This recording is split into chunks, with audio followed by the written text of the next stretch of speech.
I just discovered that the average American throws away so much food that they buy that it's the equivalent of purchasing 5 bags of groceries at the store and leaving 2 of them behind. In this economy? Today, we're going to be talking about food waste. In the US, we throw out 40%, nearly 40% of all of the food we have. So everything that we grow, create, import, which is startling when you think about it, especially when we also have people who don't know when their next meal is coming from or where it's coming from. That was Jenny Kedward. She is Hennepin County's top-tier food waste expert. And having done this for a living, I wanted to chat with her this week to see how each and every single one of us might go about fighting against this food waste problem. A lot of times people tell me, oh, you need to go talk to like the big buffets, the hospitals, the schools. And it's yes, and. We know along the whole line from farms to our table, there is food waste every time we touch our food. But we also know from study after study that households, you and I, are the biggest wasters along that whole supply chain, which might surprise some people because we don't feel like we're big wasters. But if you think about it, there's just billions of us. So even if we're wasting a little bit here and there every day, it adds up to a bigger impact. And even though composting is really great, Jenny says it's not the solution that we should be relying on here. Often when I start talking to people, they're like, Jenny, I don't waste any food. I compost everything. And I'm excited by that. We want to compost things we don't eat. It's much better for our planet.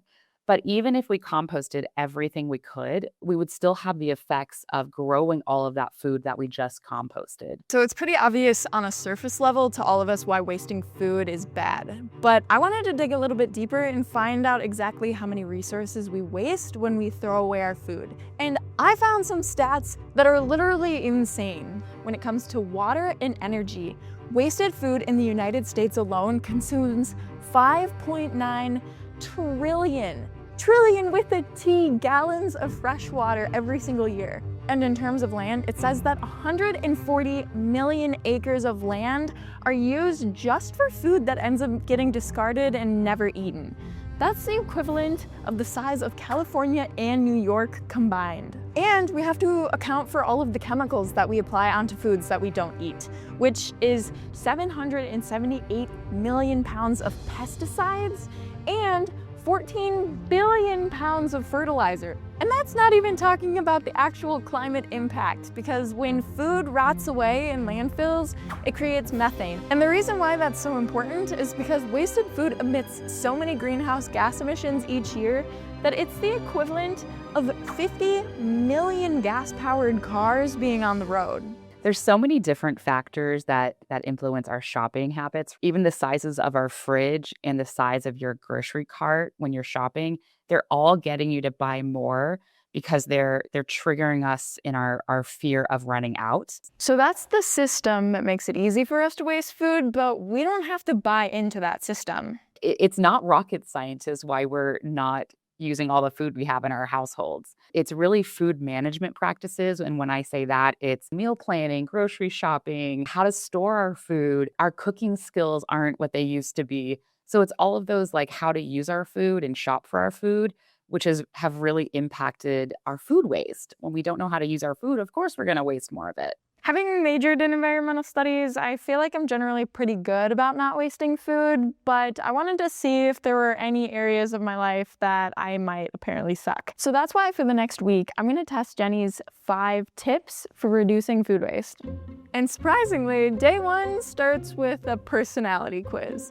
I'm on Hennepin County's Trash or Cash website to find out what my meal prep personality is to help me be better informed later in the week when I go grocery shopping and get stuff to meal prep. Here are my results. Let's see what it says. I am the casual planner. It says find out what you waste the most and why using the fridge check guide, which we will be doing later this week. So now that I know my meal prep personality, I decided to go ahead and do just that. So this week I meal prepped some rice, and I also made a homemade pesto here, which if I'm being honest, I don't really know why I picked homemade pesto to make, because I already had half of a jar of pesto in the fridge and half a jar of vodka sauce that I needed to eat up. So I guess that is the perk of looking at what you have in your fridge before you decide to meal prep. It's day 2 of the Zero Food Waste Challenge, and today my tip from Jenny is all about keeping track of your food waste. We're a very visual species where we need to see it to understand it. And that's sometimes hard in our waste world, or visualizing emissions or energy. Like, it's not visual for us. So making that waste visible as your bucket or your bowl can be one of the biggest things you can have, because you will start thinking differently. I'm gonna go ahead and put them in this bag, stick it in the freezer, and then by the end of the week, we'll get to see how much food I actually am throwing away. It's Fridge Check Friday. I signed up for Trash or Cash's emails, and so once a week now, I'm gonna start getting an email on Friday saying that it's time for a fridge check, which this is such a small action, but honestly, even just looking at the few things in my fridge now, I think it is so helpful. So I'm actually really excited for this. I do have this pepper that got pushed to the back of the fridge, and honestly, I don't know why I bought this because I don't really like orange peppers or peppers in general. In the meantime, I'm gonna go ahead and put this in the eat first portion of my fridge. I have this feta that I bought probably a month and a half ago. I might need to Google if I can still eat this or not. Oh no! Tip number 4 is share your food with others. We often think of sharing food as like someone's going to look down on me, or we only give as a charity to like other people who can't afford it, when really sharing food brings us together in any way you look at it. Let's get back to asking our neighbor if they have an extra, marshmallows is my example. When I went camping, I didn't want to buy a whole bag of marshmallows for s'mores, because I'm the only one who likes them in our family.